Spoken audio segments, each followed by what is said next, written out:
Hey guys, welcome back to Deadman 110 and welcome back to, well, welcome back to nothing obviously. This is going to be my Extreme Rules results and review video. And in terms of what I thought about the show, I thought it was an alright show, but I do think that some of the things that I was hoping for could have definitely happened, but I feel like I was hoping for too much at the same time. But in terms of things that did happen, God, were they good. And we're going to be discussing about them, as well as with the review and results that My Damn Toys is going to give out in this video that he did, which we are naturally going to be playing. So here we go.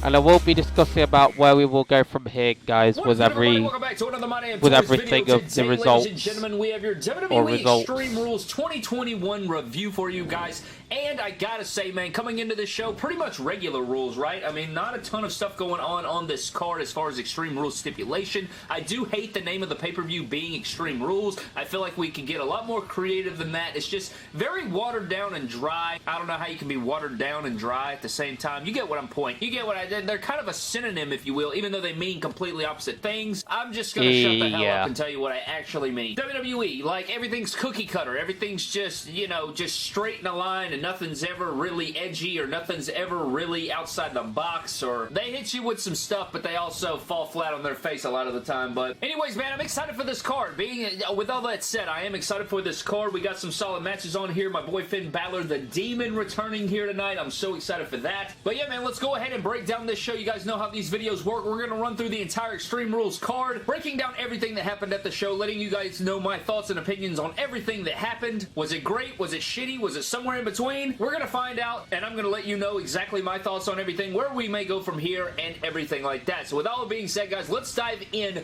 to Extreme Rules 2021 and see what we got. So starting off, guys, we have Carmella taking on Liv Morgan, and in this matchup, I didn't get... Yeah, this was apparently on the kickoff, and I only saw the highlights because I don't always really watch the kickoffs at all. But in terms of what I could see, it wasn't anything much. But the big takeaway is the fact that Liv Morgan came out the victor, as she should. So all well that ends well from a match that was very, very random in terms of being on the card, but at least I knew about the match, unlike the next match that we'll be getting into soon enough. But anywho, sorry about my cold, guys. I'm trying as best as I can, but obviously not doing so well in the instant. But I can't even say the word.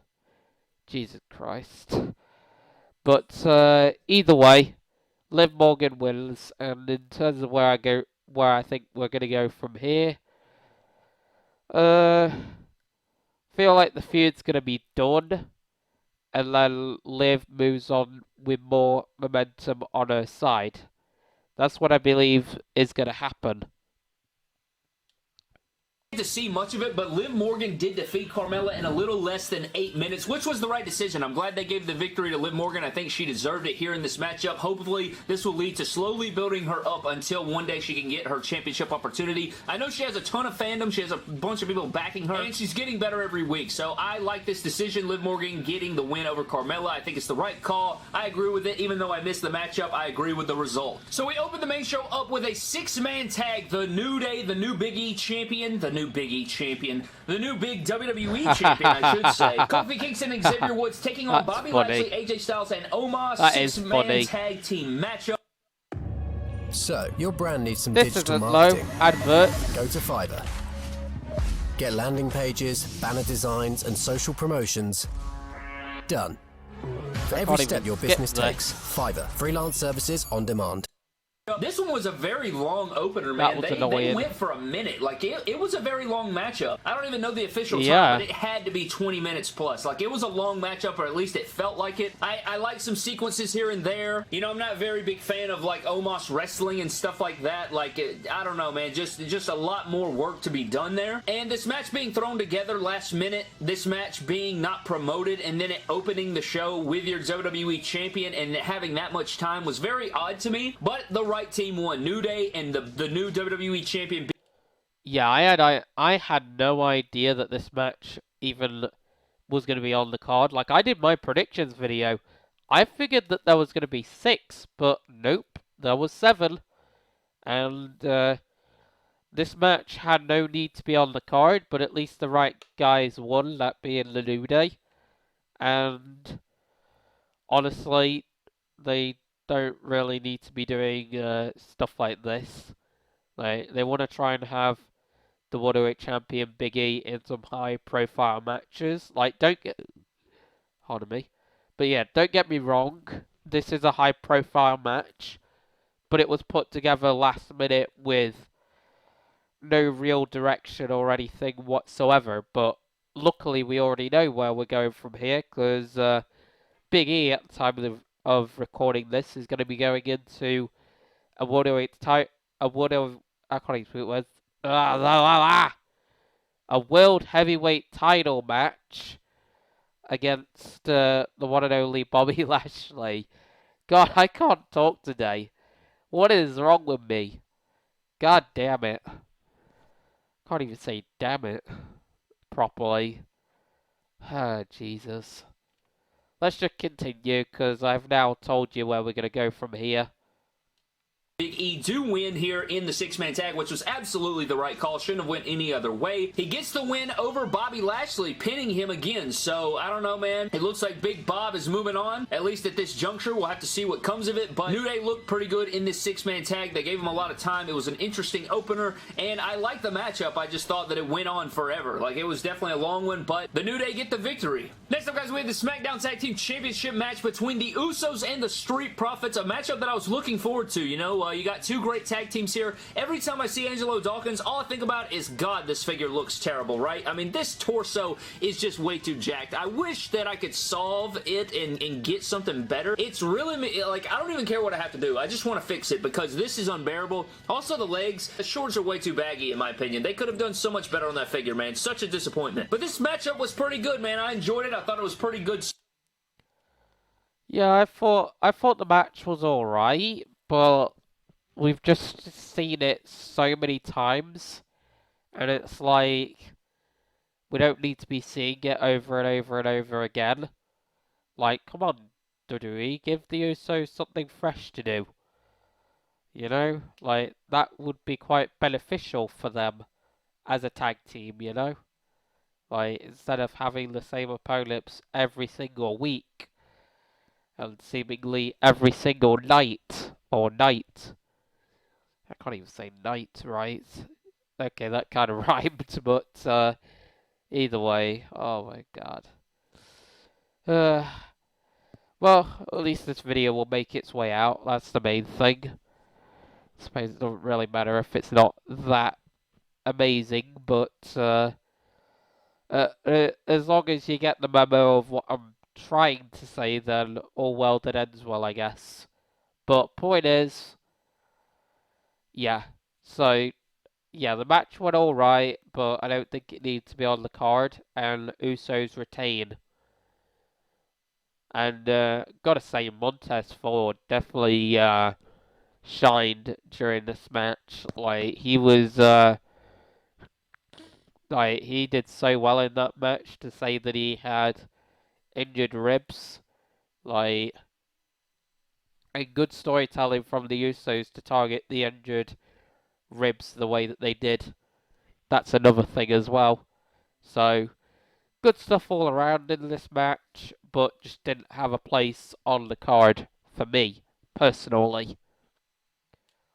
stuff here. Great athleticism, you know, splashes and frogs and back and forth. Really fun and entertaining matchup, as we pretty much figured it would be, right? I mean, you have some great stuff here. And I also have the time for that 6-man tag. It was actually 18 minutes, 15 seconds. So not quite 20 minutes, but it sure as hell felt like it. But this one went about 13 minutes. Pretty good, enjoyable match. But this one didn't feel long to me. It felt really quick, or not quick, but it felt really enjoyable. It wasn't like over the top crazy. Yeah. So that was really nice to see. But the Usos retain the SmackDown tag titles as I think they should. I think that was a good call. I respect it here. I would have picked the same thing. I like the Street Profits, but they're just not on the Uso level at this moment. So the Bloodline stays strong in this matchup with the Usos retaining their SmackDown tag titles. Next up, guys, was a Raw Women's Championship match. Charlotte defending against This was a very, very interesting match, and unfortunately, my prediction that I had with Sammy about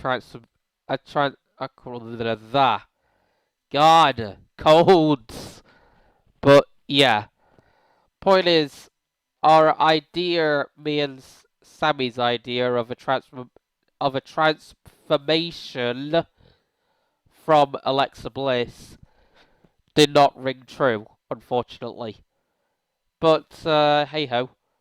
But either way, Alexa didn't win the match, unfortunately, except she had even more bigger things to worry about. That being the sad destruction of Lily. R.I.P. to Lily. May God grace you in heaven, although you probably won't go to heaven, you'll probably go to hell. God.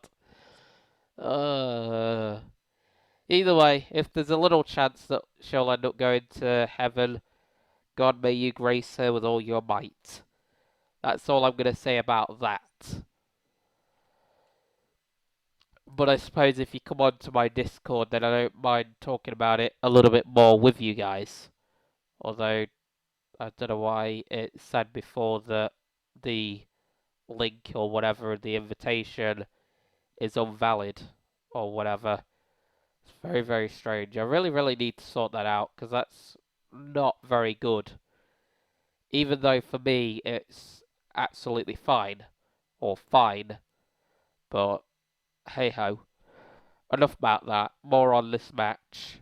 Or match. Alexa Bliss. Not a matchup that I was really looking forward to. I mean, you do have the superstars in this. You know, Alexa Bliss, big-time name. Charlotte Flair, big-time name. Both squaring off here for the Raw Women's Championship. Not a bad matchup. A lot better than I expected. Alexa Bliss looked a lot more crisp in this matchup. It's one of those matches that I didn't care about the outcome, because I don't care about the storyline with the magical doll and the Lily and the you know, just all that stuff, man. I don't know. Without Bray Wyatt, I cannot get behind this character of Alexa Bliss's. It's just missing an element without Bray Wyatt, without the Fiend and all that stuff. And for some reason, man, I feel like Bray Wyatt's going to show up on AEW on Wednesday. Don't ask me why. I just feel it. I don't know, man. Just a hunch.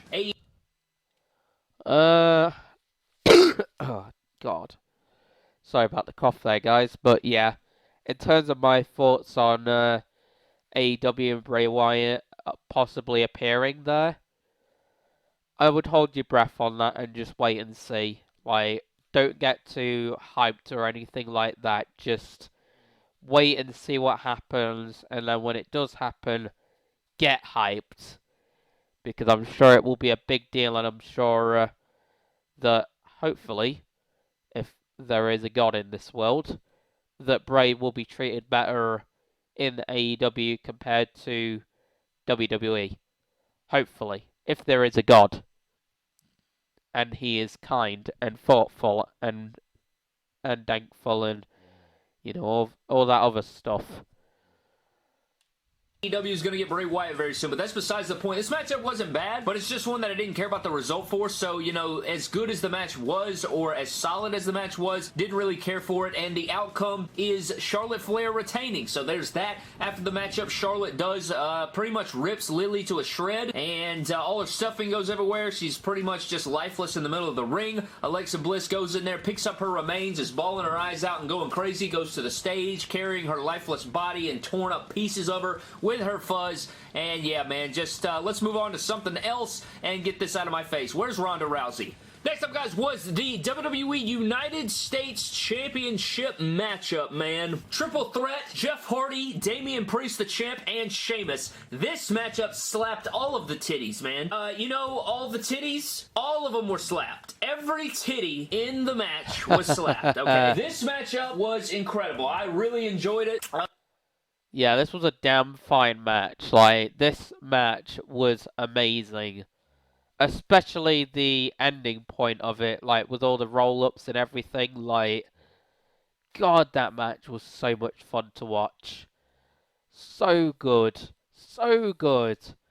And even though before I was thinking, I don't really think this match has a place on the card, screw it. It definitely does have a place on the card. Like, even if it wasn't supposed to be, it still does. Because the difference between this match and the tag team match is we've seen it, I can't speak words now. We've seen it so many times, so many freaking times, should I say. And now we are finally seeing something different in this rivalry with the element of Jeff Hardy. And, God, it's refreshing. Sorry about the cough there, guys, but yeah, it's refreshing, and it was good. This was good. Yeah, what a brilliant match. Those guys put on a good show. If it weren't for stuff like Finn versus Roman happening, this match would have very well been match of the night or night. I feel like, in my mind. But it don't take anything away from this match. This match was still a banger either way. Great moments. And I don't know where we're going to go from here, but Damian Priest ends up retaining, and good on that. I do think he should win. Would have been great to see Jeff Hardy win a title again, but yeah, Damian needs it more. Like I said in my predictions video a lot, he needs it more than Jeff does at this time. Anyways, in his young WWE career, he needs it more. All in all, you guys remember Sheamus and Dave? Come on, relax. Oh, God. Don't think about selling the car. You're a tree. You are a tree. Arnold Clark can make selling your car simple. I don't We'll like give you an adverts. instant free valuation. We just need your car's registration and mileage, so you can stop worrying and relax. At Arnold Clark, we'll give you an extra £500 on your valuation. Selling your car needn't be a stretch. Damian Priest tearing the damn house down. Well, you added Jeff Hardy's element into it and made it even better, man. Great near falls, great chemistry, great flow of the matchup. We got some 2-on-2 between all of the participants. One small little botchery where Damian Priest got one of his moves reversed into a twist of fate, but Jeff Hardy accidentally fell down. He tripped up over his feet. Not a huge deal though. I thought there was 5 different occasions in this matchup where I thought Jeff Hardy was going to win, man. I was marking out. I picked Jeff to win. I really thought they were going to give it to him, and they made me a believer in this match, man. Jeff Hardy was super over. Crowd was chanting Hardy, Hardy. He was getting all of the babyface pops. It didn't matter, man. Everybody wanted Hardy in this matchup to win, man. It was fantastic. Multiple shots where I thought he had it. Brogue kick off the springboard. He threw Sheamus out of the ring. Kick out at 2. Just a fantastic match, man. If you missed this one, definitely go check it out. Coming into the show, I thought this would be match of the night, and so far it was match of the night. You know, we still have 2 matches remaining on this card to cover, but at this moment of watching the show, this has been match of the night for me. So we're just gonna have to roll on, man. Jeff Hardy was so freaking close, man. Yeah, it was match of the night at the time, but obviously there was 2 more matches, and naturally that gives the opportunity to surpass people's expectations. Just a little bit of a sneak insight. They did. They did. They did. And you'll find out which match they surpassed the expectations in a moment. And in terms of what I think is going to happen and where we'll go from here, Damian Priest will just continue his title reign. Maybe Jeff Hardy and Damian Priest might get a one-on-one match. Maybe.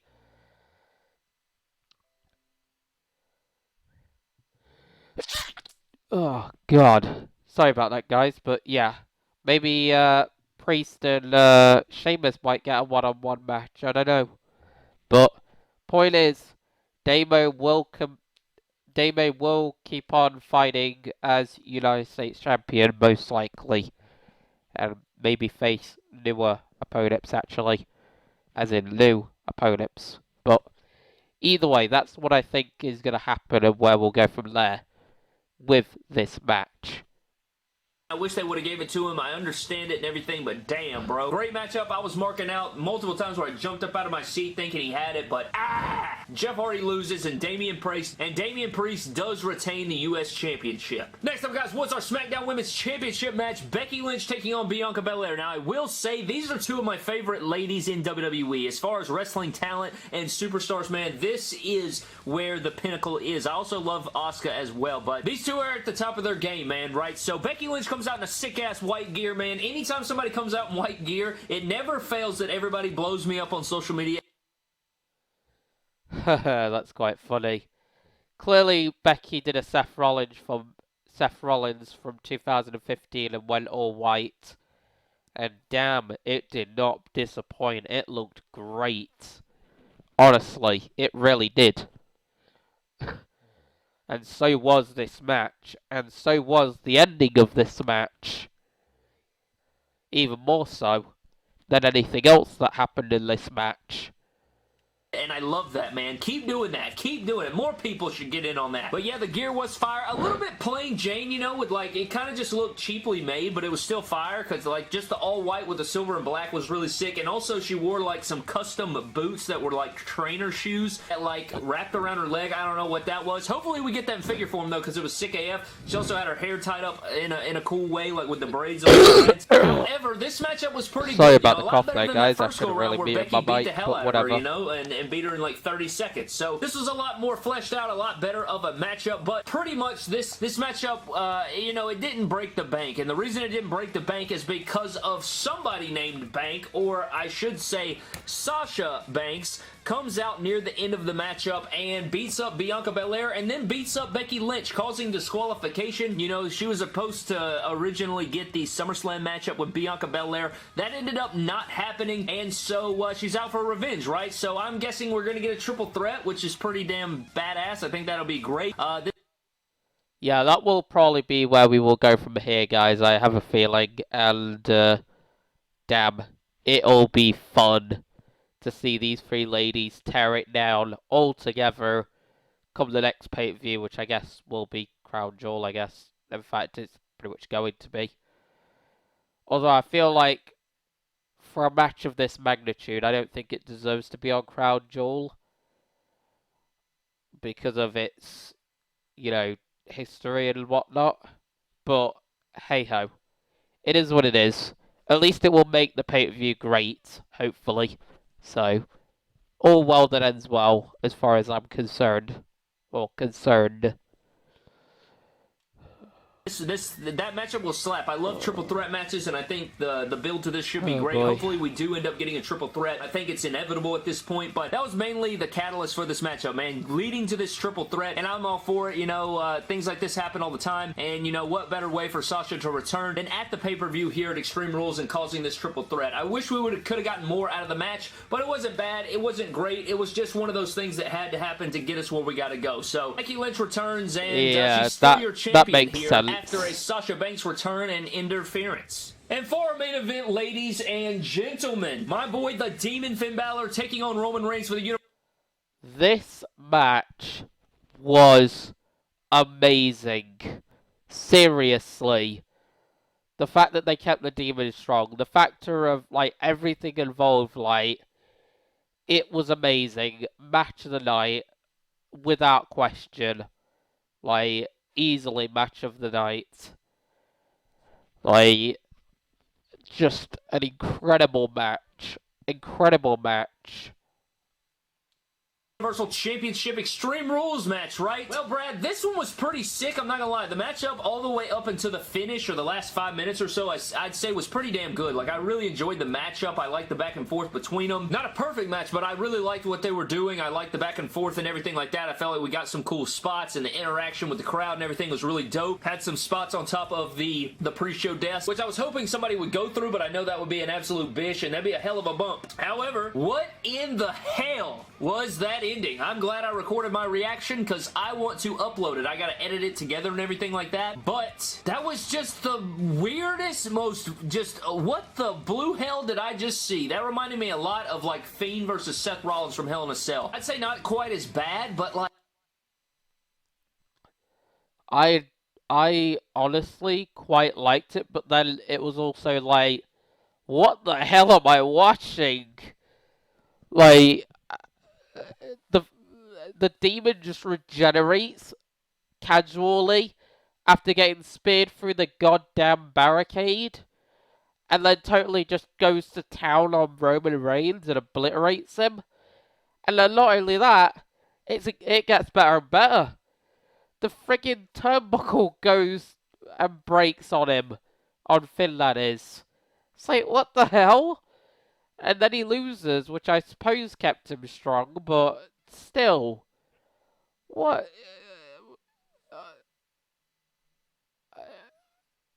I don't know how on earth to describe it. It just simply is insane. And, wow.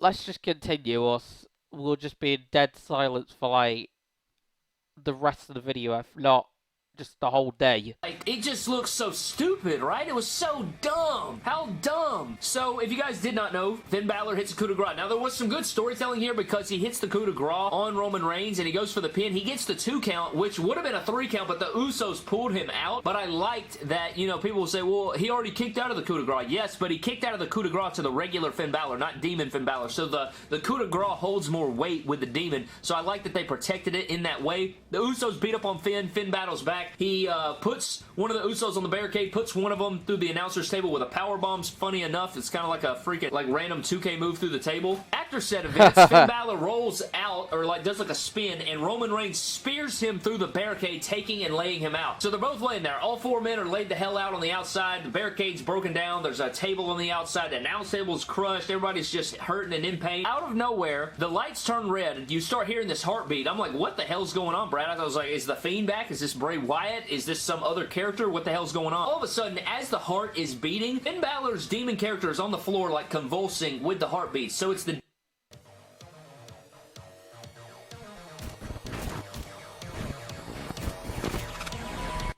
demon, and he's like kind of like reviving back to life is what they're trying. Regenerating is how I looked at it, and completely no-selling everything that just happened for another term, which I guess makes sense when you're the Demon King, but either way, moving on. Trying to tell us here. The music picks up. Finn Balor pops back to his feet. Huge pop. Apparently, the song revived him. The lights are red. He goes into Super Saiyan mode, starts beating the hell out of Roman. Shotgun drop kick through a table, throws him into the ring, goes up to the top turnbuckle for the coup de grace to finish the job, and the top turnbuckle snaps off, breaks. Finn Balor falls from the top rope, falls on his leg, he sells a knee injury, gets speared, and loses 1, 2, 3. What the hell? We've never seen this from the Demon before. We've never seen Finn Balor do this with the rejuvenation with the music. At least I haven't. Never seen that before. And then this lame-ass finish where he goes up to the top rope and the turnbuckle just breaks on him for no reason so that Roman Reigns doesn't have to drop the title, and you try to 50-50 book and protect both characters? What a lame-ass way of protecting him, man. I think that's super lame. What a lame-ass way to protect somebody, man. That was just lame to me. I did not like that whatsoever. Again, I did record my reaction. I'll have to try and upload that this week or tomorrow or something. Holy God in heaven. I did not like that. That was a trash finish. Roman Reigns retains the Universal Championship, and I don't even know what to talk about with this show anymore, but that blew my damn mind, man. I expected Brock Lesnar or something. That didn't happen. The Usos came out, which I expected too, but holy Christ, that makes the Demon look idiotic. And I thought a loss would ruin the Demon. I think that's worse, what they just did. You bring the Demon back like that, and then he gets pinned and looks like a dumb jackass because he falls off the top rope. That's, like, just so illogical, right? Like, you're this Super Saiyan being. Like, you're a fucking entity. You're not a human. So, if the Demon steps off the curb wrong and, like, tweaks his ankle, that means that the Demon can literally be walking in the grocery store and, like, just step off a ledge and just kind of tweak his ankle and oh my god. That is so true when he says it like that.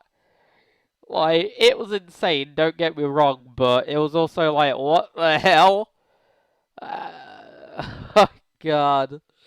Oh my god. Oh my god. Oh my god. And be like, oh my god, that's so stupid, dumb, idiot, awful. Anyways, I expected him to lose anyway, so I mean, you know, there's that, but, yeah, I don't even know, man. What the blue hell was that? I'm getting out of here, man. I don't even know what to say.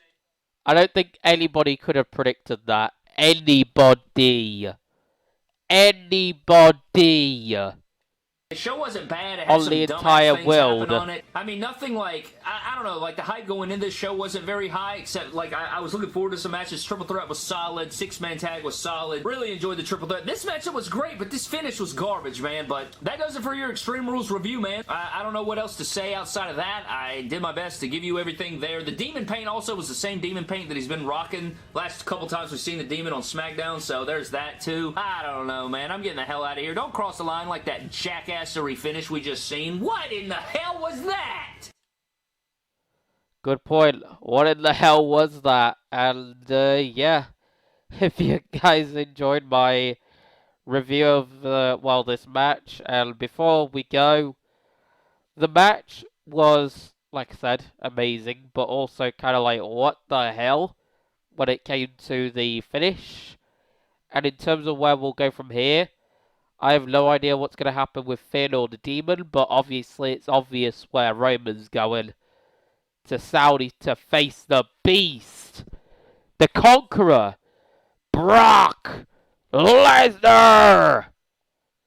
So, yeah, that's what he's doing.